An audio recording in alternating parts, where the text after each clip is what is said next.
right. Well, here we are. We more than a month later because I just haven't been motivated. I was motivated the first week of the season, and then I stopped being motivated. Much like maybe the product on the ice, I don't know. As my voice cracks because I'm 12 years old again, welcome to the second episode, which is really like episode 4 of another Flyers podcast. I'm Dan, that's Cash.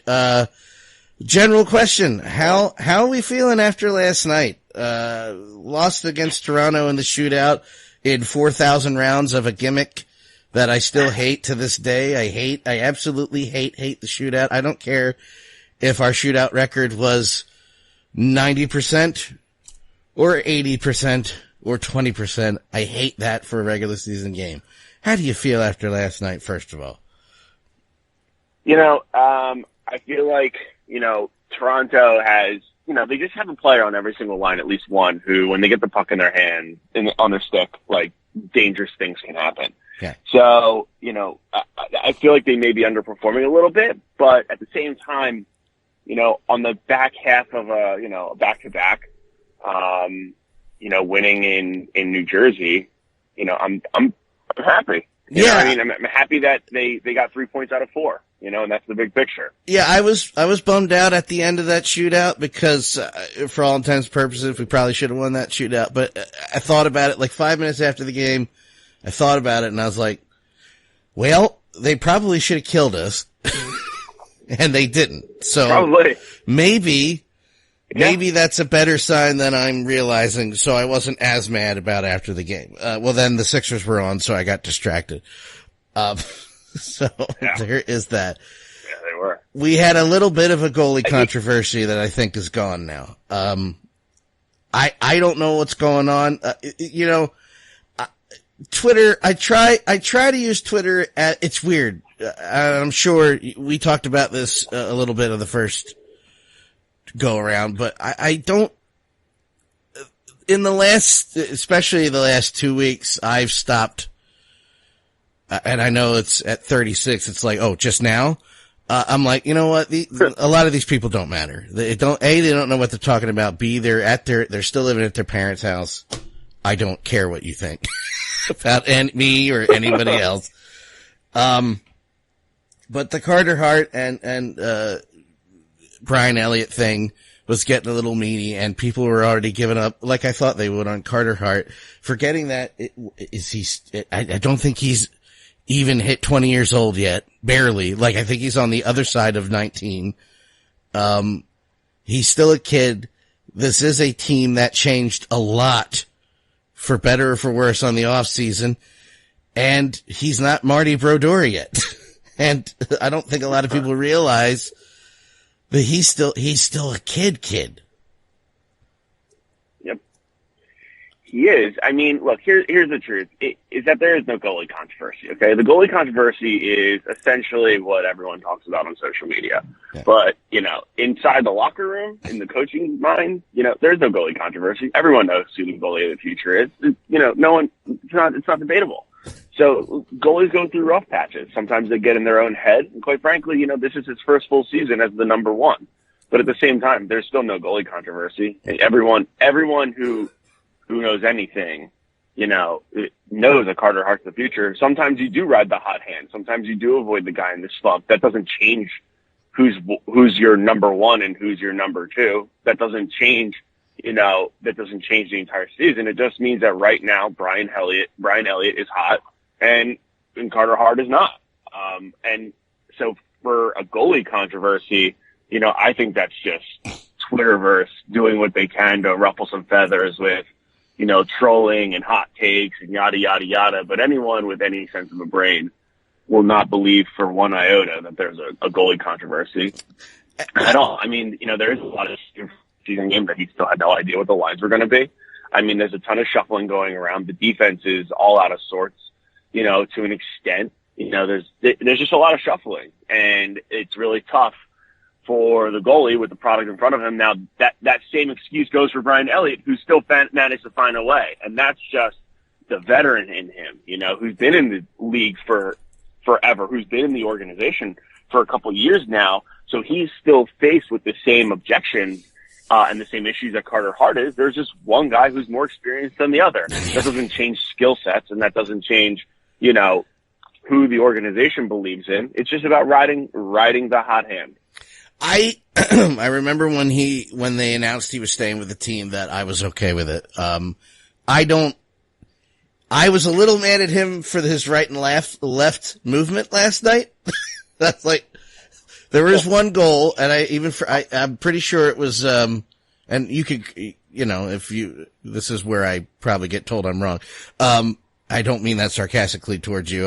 This is the way I saw it. Yeah, no, it's fine. I think it was Matthews, and all he had to do was move to the left. And I'm not sitting here on Twitter going, I could do it better. I just was like, just move to the left. I saw it coming. It was when he went behind the net and stuffed it in behind it. I'm like, and I literally yelled, I just woke up. This is going to be great. I literally yelled, go right. And as soon as I said that, he stuffed it in.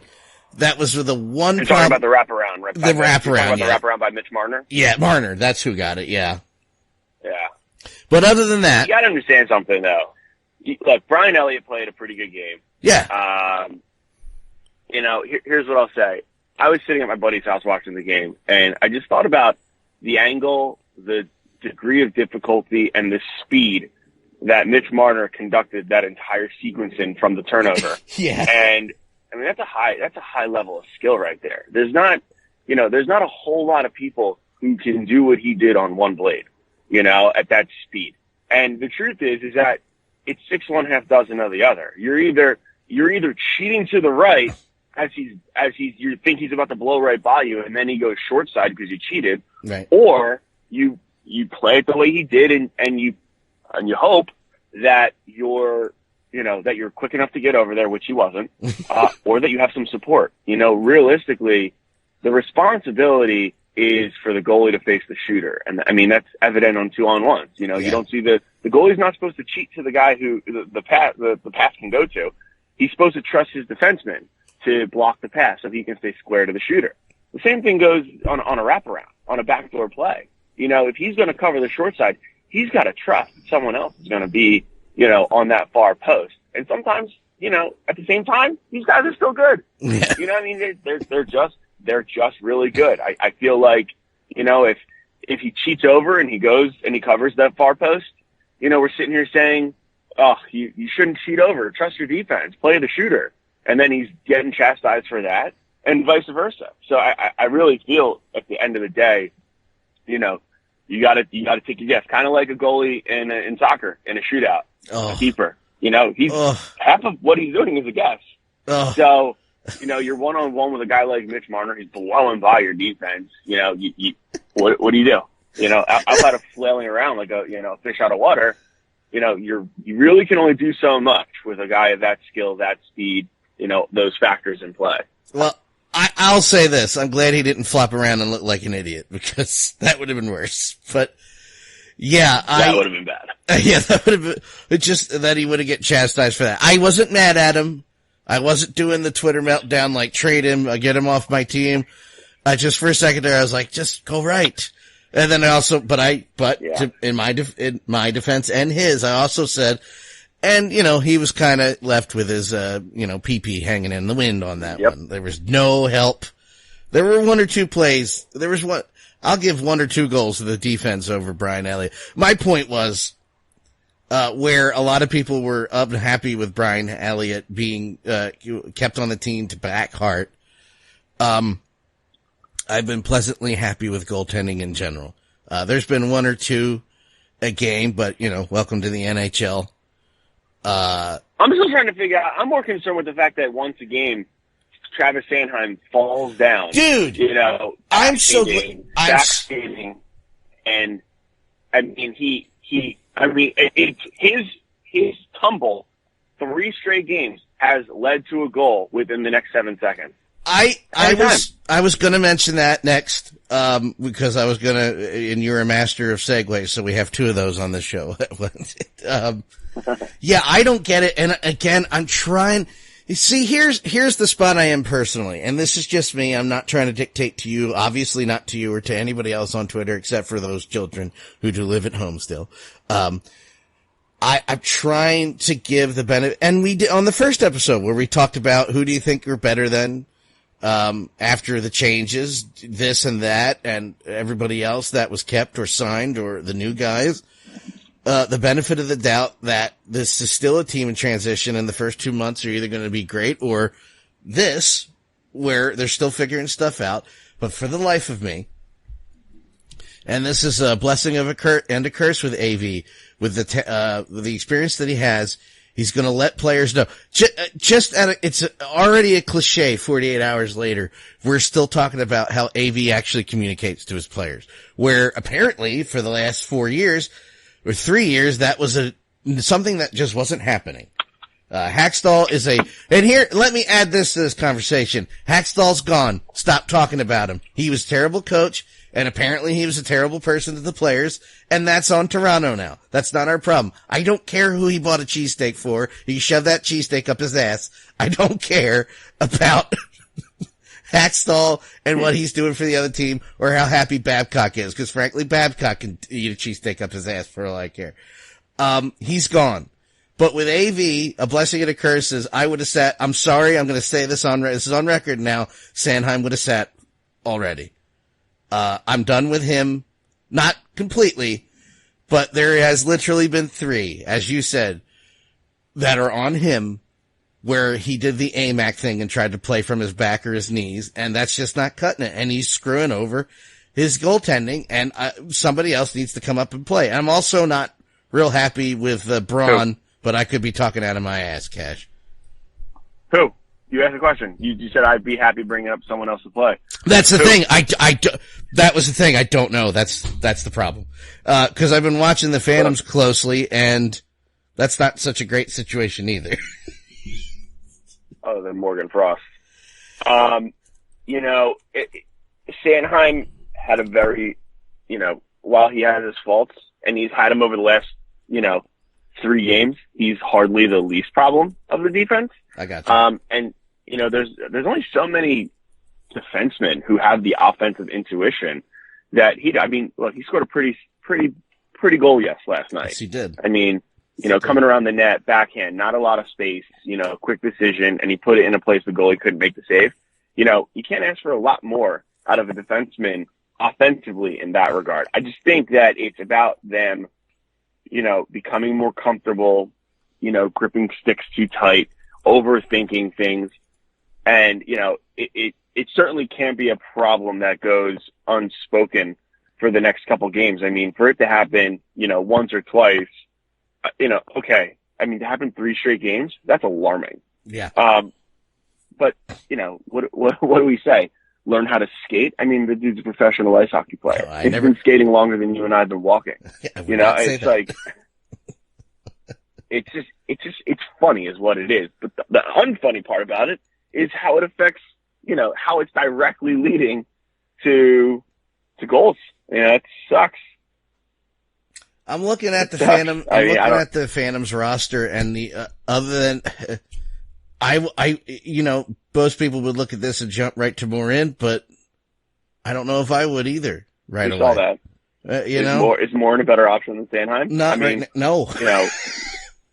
No, he's not. Not even close. I mean, that's not even accurate. It's not a thing. So, the fact is that Sanheim is part of your future. He is going to be hopefully he's going to be one of your mainstays on the blue line for a long time. The answer is we have to figure this out, not next man up. Well, that's in regards to him. And that's the thing. It looks like, everything that, I don't know what exactly you wanted from AV, but I can assume we're both more rational than others, is working the problem and not ignoring it or not communicating it with it, like I alluded to earlier. He's addressing these issues, which is the whole goddamn point in the first place, is addressing the issues. So I don't feel it's going to be a problem for long. No, I don't. I don't either. I mean, look, the problems that are going to be long-term issues on a hockey team are poor decision making. They're, wrong spacing. They are playing out of position, not being aggressive enough, not being conservative enough. Those are the types of issues, and not having the skill set that's necessary to achieve the ultimate goal.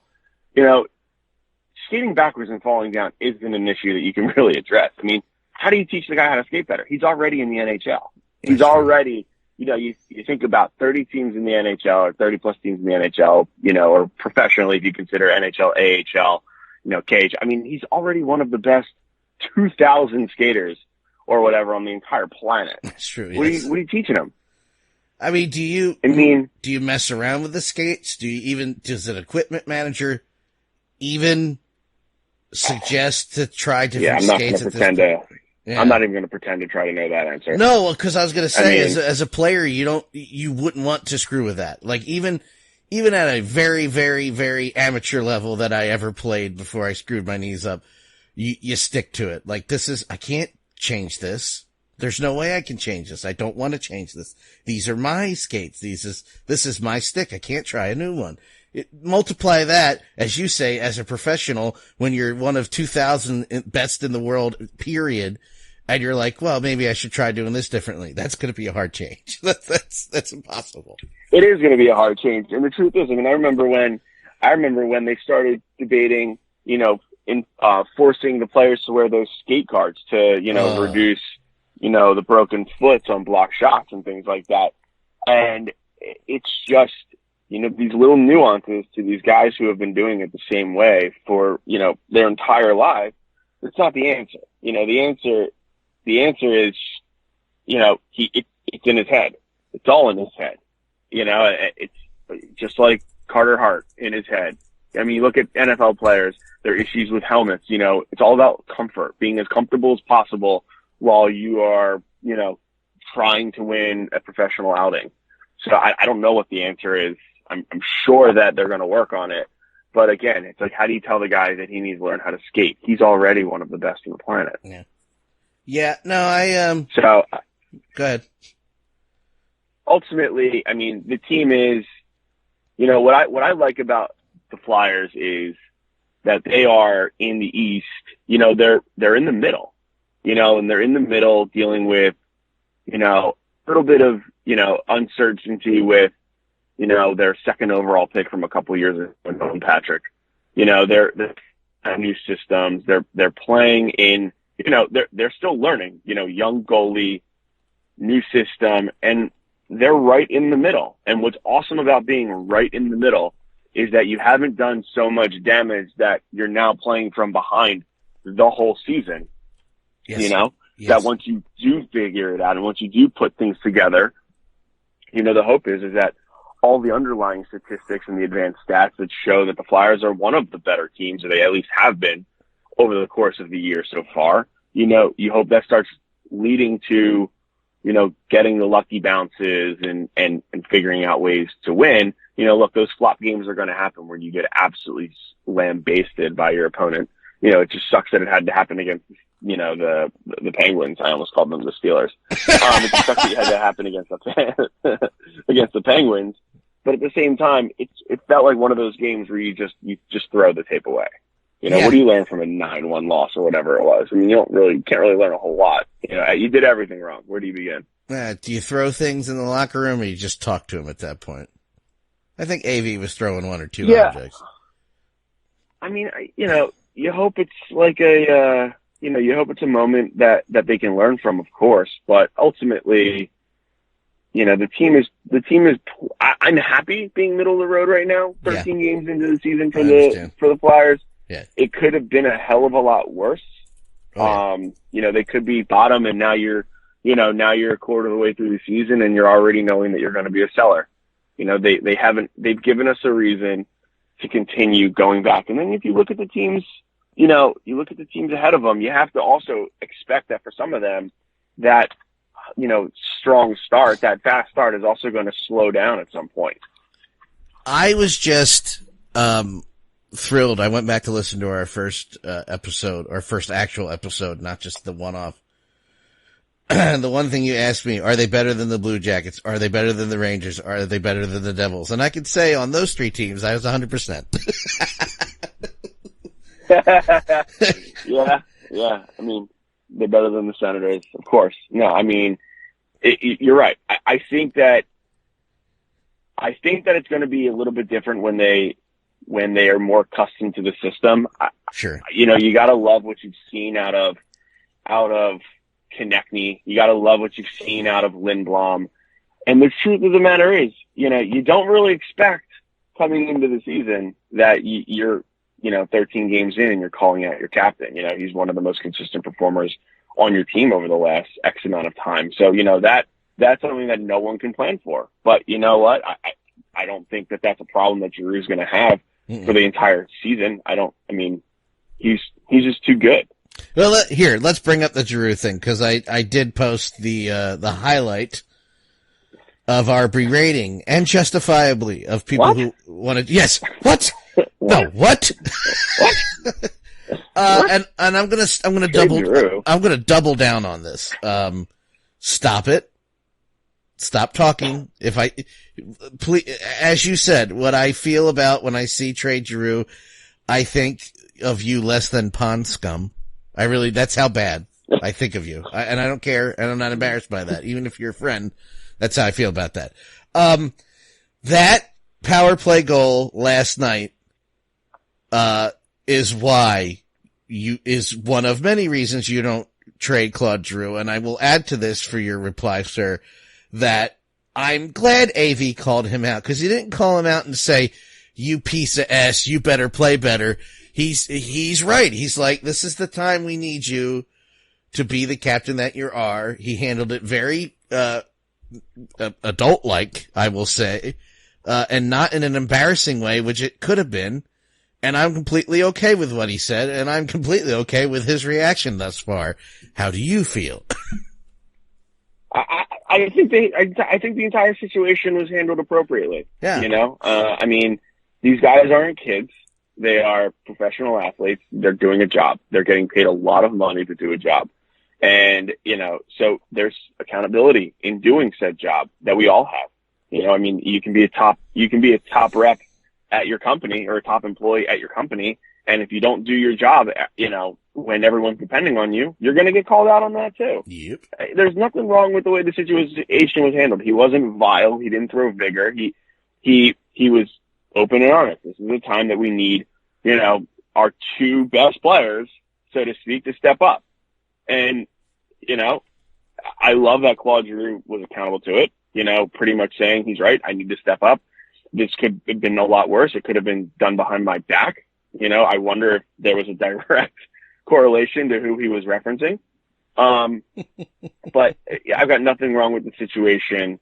And the worst part is I don't even necessarily disagree. I mean, you know, I love Claude Giroux. I think he's the most, you know, outside of figuring out Carter Hart, he's probably the most important skater you got to figure out on the entire team.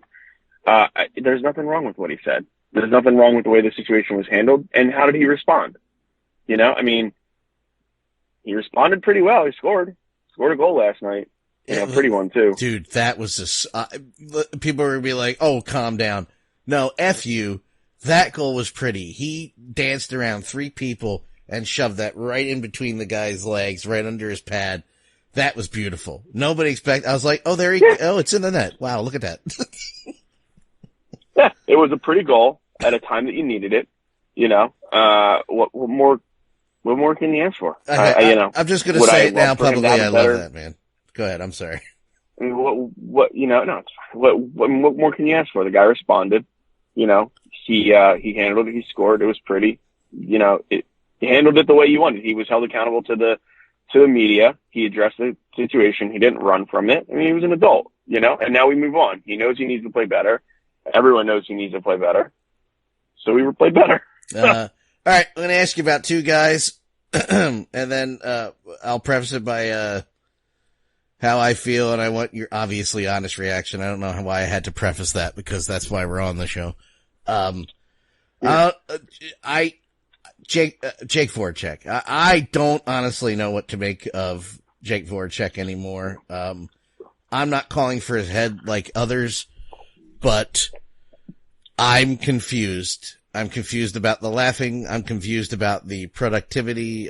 Maybe I'm talking out of my ass. You're about to set me straight or agree with me. What's the deal with Jake Voracek? And I don't know, to be honest with you. I really like him. Yeah. I really do. Yes. I like him a lot because he's a Flyer.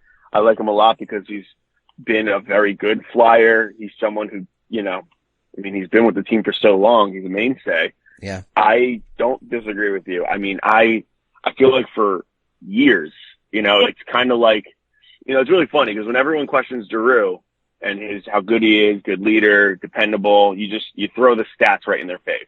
The games, the goals, the points, the assists, et cetera. You throw it right in their face.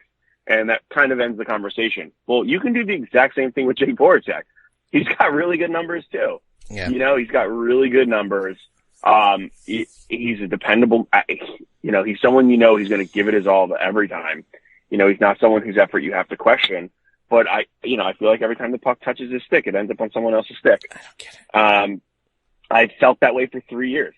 And it's a situation where, it's almost hypocritical because while I kind of chuckle at all the people who, criticize Claude Giroux, people are doing the exact same thing to Jake Voracek. It's being responded the exact same way. It's kind of like one of those situations where you throw up in your hands and you're like, you know what, you're kind of right. If you're going to use the argument of goals, assists, points, to defend your argument against Claude Giroux, you have to do the same thing for Jake Voracek. Yeah. I do want more out of the guy. What they say, the second highest paid player on the team. We want more out of him. I don't disagree, but you want more out of, everyone who's underperforming this far. I don't know. He's someone who I've been calling for, I've been almost calling for their head for 3 years now. Yeah.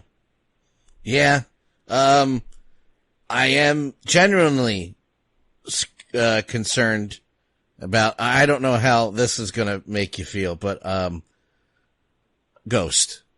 What everyone's concerned with Ghost. What? Yeah. What the F, dude? Yeah, I don't know. He's not had a great season. I don't know. He's an enigma because he's got, he came into the league like a bat out of hell. I can't pretend to know what's going on with him. I can say that at some point I feel like the noise is going to get too loud. And they may have to think about moving him, which sucks because he has so much potential. Yeah. He's an enigma. He's definitely an enigma. What do you think about him? I was looking at it like this, and I'm going to get a lot of heat for this. I think maybe, I don't know. You don't know how it works out with a player. You just don't. You draft a guy or you start a guy and he has a great year, and that could be the way it is his entire career where he's just that good. And sometimes you have a fluke, and I'm not so sure that we weren't dealing with a fluke. And I say that with the most utmost respect because I like Ghost very much. There's not really anybody on this team that I'm like, get him off. Get him off right now. Get him out of here. Justin Braun, maybe. I don't know how I feel about Justin Braun. I know I don't like him right now. He's not my friend. But, right. Ghost is a sad tale because I'm not so sure it wasn't a fluke. And that one, and I'm grateful for that. If that's all he got, I'm grateful. But if that's all he's got, and AV's here to do the job, I don't think it's because I'm not going to ever pronounce his name correctly. I'm just going to call him AV until I'm dead. Alain Vigneault? Yeah, no, good for you. I'm not doing that. Listen, I grew up with a name nobody can pronounce. I understand. I'm just going to skip it. I have a feeling that this is how it is for Ghost. And let me also go on the record and say I'm just fine with that, with being wrong 100% about that. If I'm ever wrong, I said it last year. See, my problem is I've been less patient than even you were. The first episode, you would have thought that, Cash, you had no patience, and I was ready to go, and it completely flipped. I honestly lost all of my patience. That year, last year, was garbage. It was terrible from the top to the bottom, save for some players who were still working their ass off, Quadru, and many others, and not many others, and some others. It was a bad year. It was frustrating. We saw it before. Ron Hextall is, it's weird. I will never not wear his jersey. And I'm very happy with his legacy as a player, minus the, no cup thing. I would have much rather him not be a staff member, because every time I mention Hextall now, I want to punch the nearest living thing. Hey, guess what though? Yeah. Pretty good farm system with what Hextall built. Sure. I mean, we're sitting here talking about, how great of a season Oscar Lindblom and Travis Konechny and, Lindblom. And, we just called up Phil Myers and Ivan Provorov and yada, yada, yada. He got some good contracts off the books. Sure. He got some good players in the system. I mean, should have kept Lecavalier. I think that he tried. I think he spent too long building up the farm system and not enough time going for it. And you can't do that in Philadelphia. But the fact is that he's got some really, really attractive pieces. But it just seems like that at one point today. Go ahead. No, no, please. I was going to say at one point, I'm not, that's what I mean. I'm not taking away from he's built us our future. And I hate saying this because I'm real tired of saying it. Future looks bright. And that is my point. I lost all my patience at the end of that year while you and me and several others were on the same page saying, coaching staff is not cutting it. They're not responding. It's a problem. So the writing is on the wall, even though they're not saying that something's going on where Hextall is the problem. We're not the problem. The problem as far as on the staff. And then you find out that whatever was going on and Hextall was complacent and not responding to any changes, and Hextall wasn't communicating with the players, and that trickled right on down to the coaching staff. That week where we lost to the Islanders and that started a little skid, I'm going to admit, I got mad, but I was right there the next day, of course. But I feel that I have a problem where my patience is now thin, and I need results. I need AV to speed this up, and I know that's not the way it goes, but that's where I am right now. I'm like, we literally switched spots from the last episode, Cash. I mean, I think that the Flyers have put a good coaching staff together. I feel like, they're not necessarily being ran like North Korea now, the way they were under Hextall. It's tough because, the Flyers haven't been relevant for, a long time, which is not common for that team. The one thing you always knew under Paul Holmgren and Bobby Clark is they may make, questionable trades. They may give out questionable contracts, but they were relevant every single year. I mean, they were relevant in the playoffs almost every single year. Now they are it's not so much. I do think that Fletcher and AV begin a transition to start on that power train again. The biggest problem that I had in this entire season or this entire transition was the disparity in how much better every team around you this offseason got, other than the Flyers. Yep. I mean, it's every single team this offseason in their division, the teams that they're trying to catch, not the Columbus Blue Jackets of the world, but, the teams that you're trying to catch, the Devils making a big trade for PK, Jack Hughes. It's just, and you obviously can't control the draft, but it just feels like the teams ahead of you tried to get better, a lot better with these big splashes, and the Flyers are kind of consistent with slow and steady wins the race. But this city can't put up with slow and steady anymore. They can't. It's been slow and steady, since they got rid of Laviolette. And that's a big that's a big issue, is that, you know, Elaine and Chuck aren't going to be afforded the same amount of time to get things up and running that maybe Hextall and Hackstall would have been given, because we've already gone through that once. Yeah. Yeah. Yeah. And I'm trying to not do that because I sound like the people that I hate on Twitter. But I had one moment where I had a lapse of reason where I was just like, God damn it. I've had enough of this. I can't do it. And of course I turned on the next game. I was like, I'm fine. Everything's fine. Kevin Hayes. You just said that and I thought of the GIF of the sitting in the room With drinking the coffee on the table, and there's fire all around, and the caption is, "This is fine." Well, there's a new one. There's a piece of fire, a flame with eyes and a mouth sitting in the center of the room with a coffee cup with dogs around them. So make that for what you will. Matt Niskanen and Kevin Hayes have been a not a surprise, but man, I think that Niskanen Gudas trade was real good for this team. Gudas was tired of the BS here, and he was very open about that at the end of last season. And he went to Washington, and he looks like he's having fun, and they're doing well. And Matt Niskanen is working out pretty well for us in his role and what he's doing. And it's nice to have that spot filled with somebody who's going to be on his feet 98% of the time. Yeah, right. I mean, I'm happy with both those moves. I'm really happy with Kevin Hayes. I'm happy with Matt Niskanen, and I feel like that veteran leadership of a guy who's won a cup, is important for this growing youth who's looking to make, some playoff noise. And, you wonder how much the core of the Flyers is going to be a part of, any potential cup run in the next couple of years.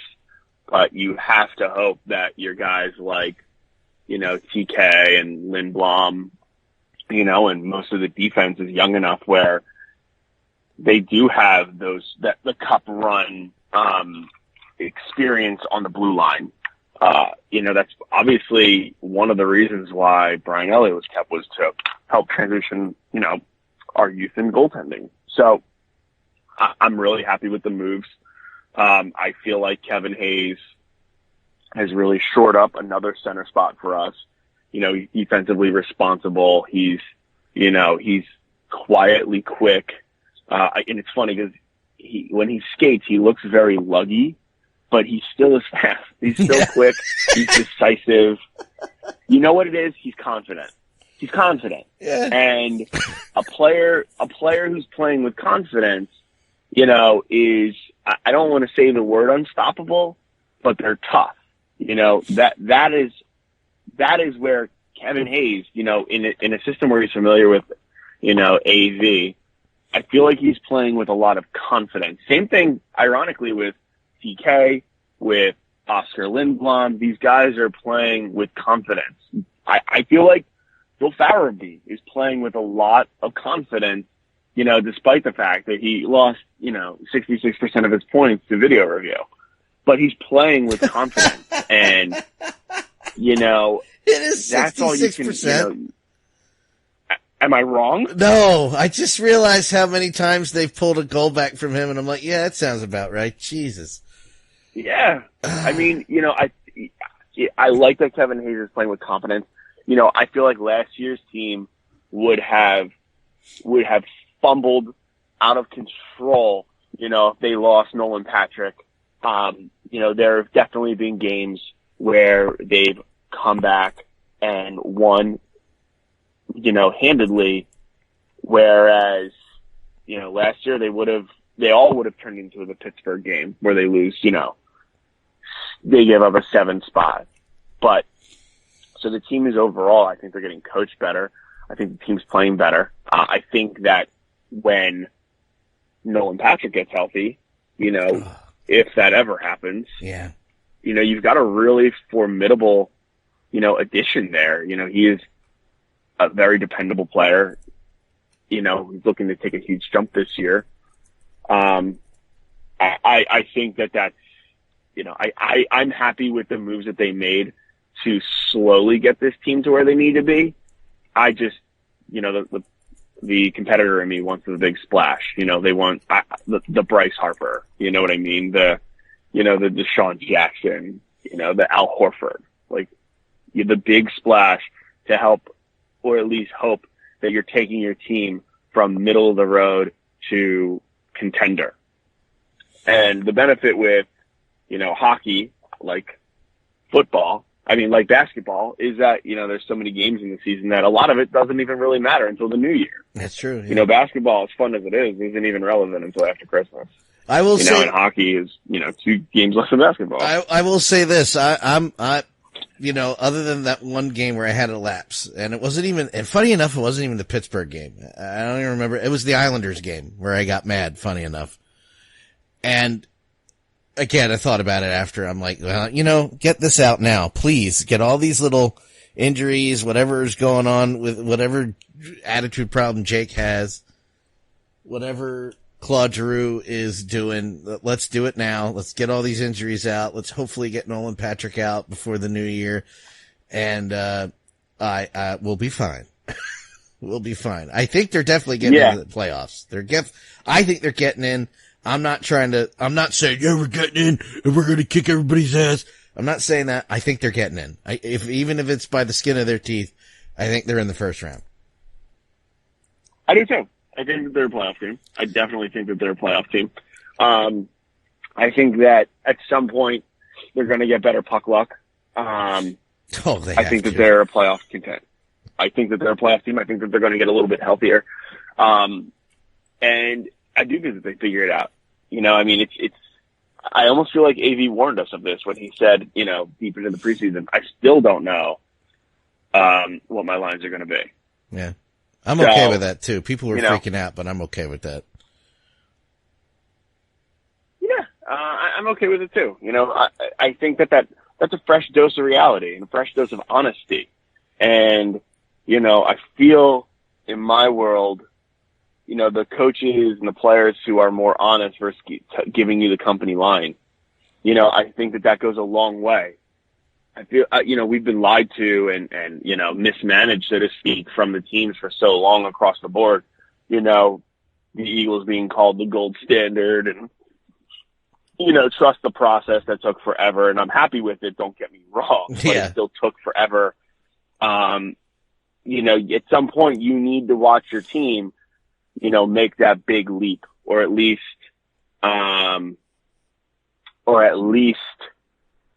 make that big splash. And if the Flyers find a way to make a big splash, because there have been players out there that are available. I mean, if you can make that big splash, I feel like you're going to win over a lot of the fan base. Yeah. Sorry, I was just looking at the roster page and the captains.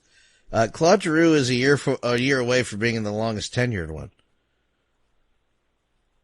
Wow. He deserves it. I was looking at it, I'm like, that can't be right. I was counting the years, I'm like, this can't be right. And yeah, he's about to surpass Bobby Clark because Bobby was captain and then he had a second tenure for his retirement year. Lindros and Claude Giroux right now are tied. So Claude Giroux in the next year is going to be, go ahead. Yeah, he needs to be. He deserves to be. The dude gives you his all the time. He shows the emotion on his face. He shows the frustration when he's not doing well. He's not the even-keeled player where you wonder what's going through his head. I mean, you see the veracity in his face on the bench when, he's just had a long shift or he just got dominated or he missed an open net. Because guess what? Those things happen to everyone. They happen to everyone. They're inevitable, especially with a player of his caliber. They're going to get more opportunities because they're going to be put in more situations that warrant or garner those opportunities. He deserves it. I'd go as far as saying his jersey should be retired. I mean, nobody should ever wear 28 after Claude Giroux. Nope. Nobody. I will fight anybody who disagrees with that, basically. The moment he has been such a dependable asset since the moment he's cracked the lineup. And guess what? You want your captain to have that playoff run experience. He's got it. He got it. I mean, granted, they lost, but he was still there. He was still on the team, and he was a valuable, important member of that team, that lost, to the Blackhawks. I mean, he's been across the playoff runs. He's the one you want teaching your youth. It's kind of like Joel Embiid said the other night, I was built for this city, and the city was built for me. I think the exact same thing with Claude Giroux from a hockey standpoint. I mean, the guy plays every situation. He plays the toughest minutes. He can be your best center. He can be your best wing, best PKer. He's your quarterback on the power play. He's on the ice to score a goal if you need to tie the game in the last minute. He's on the ice to defend the lead in the last minute. He's getting the lion's share of your time on ice from a forward standpoint. He's not afraid to lay the wood. He's not afraid to drop his gloves. I mean, obviously these things vary over time with, dependability and age and, looking at the situation and saying, is this a good time to fight?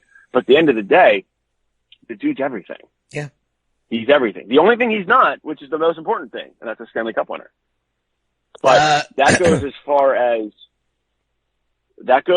I mean, how long, I feel like my entire adult life that I remember watching the Flyers, they've never had a complete top six. Mm-mm. They've never had a complete top six.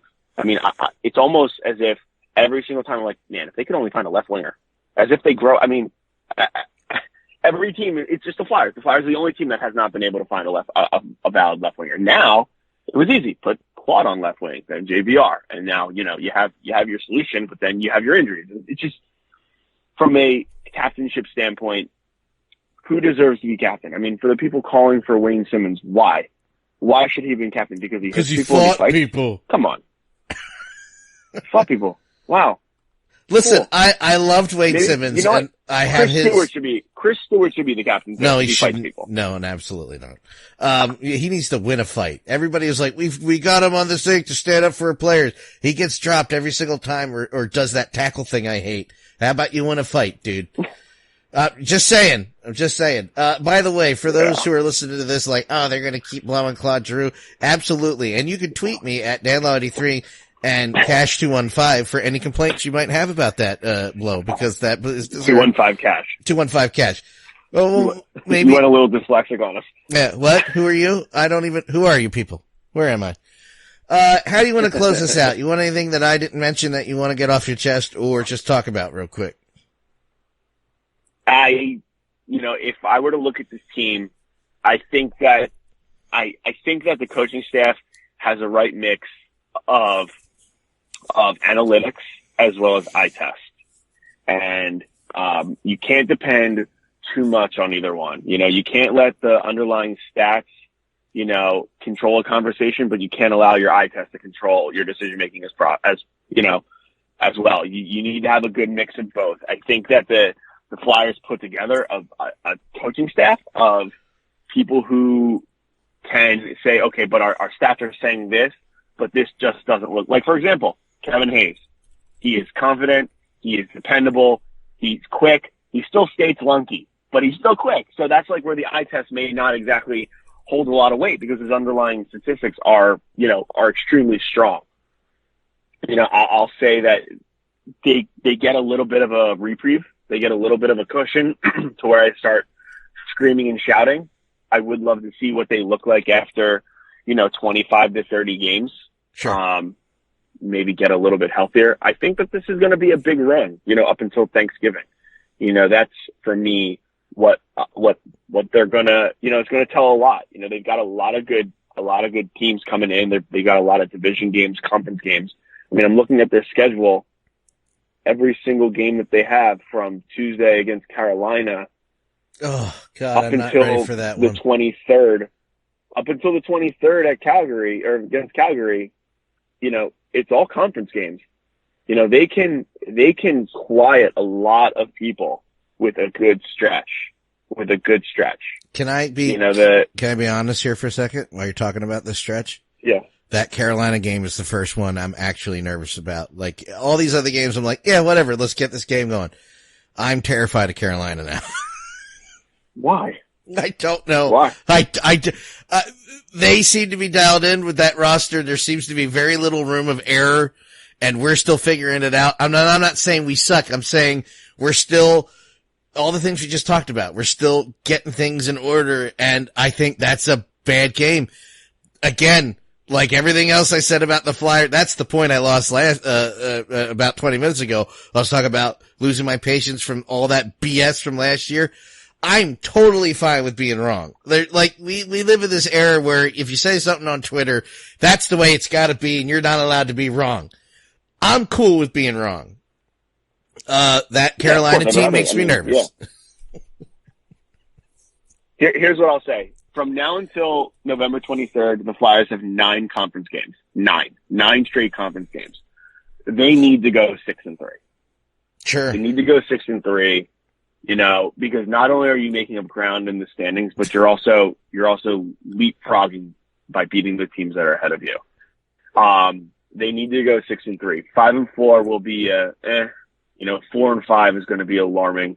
They gotta figure out a way to win 2/3 of their games. And I think that we will feel a lot better about this team if we're going to the Calgary game, a Saturday 1:00 home game. And, the team has, really started rolling.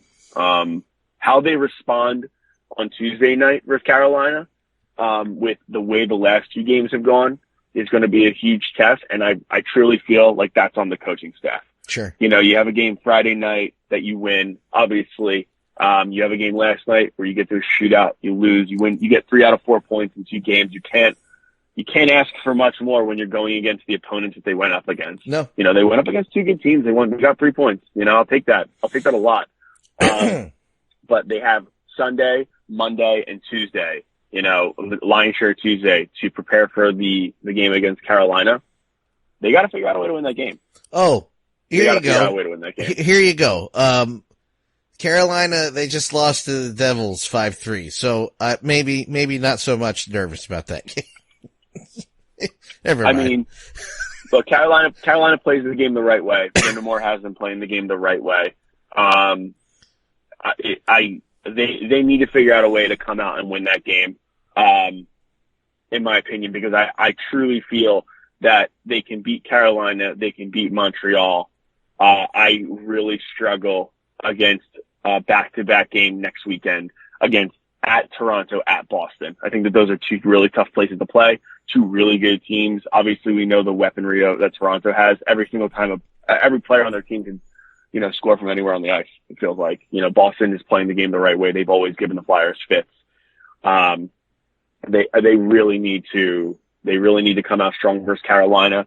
Take that momentum into Montreal in front of your home crowd. Maybe I'll go to those games. They got to figure out a way to win on Tuesday night. Yeah. I think they win on Tuesday. The rest of that will be easier. Much, much easier. Like easier. Yep. I agree with you, my man. All right, man. It's Eagle Sunday. Where can people follow you on Twitter, sir? At 215 Cash. Not the way I said it. Follow me on Twitter at Tanlaw83, and the HIAC Talk Radio Network is on all social media platforms at HIAC Talk Radio. We will see you guys in about a month, or unless I get angry, sooner. Bye.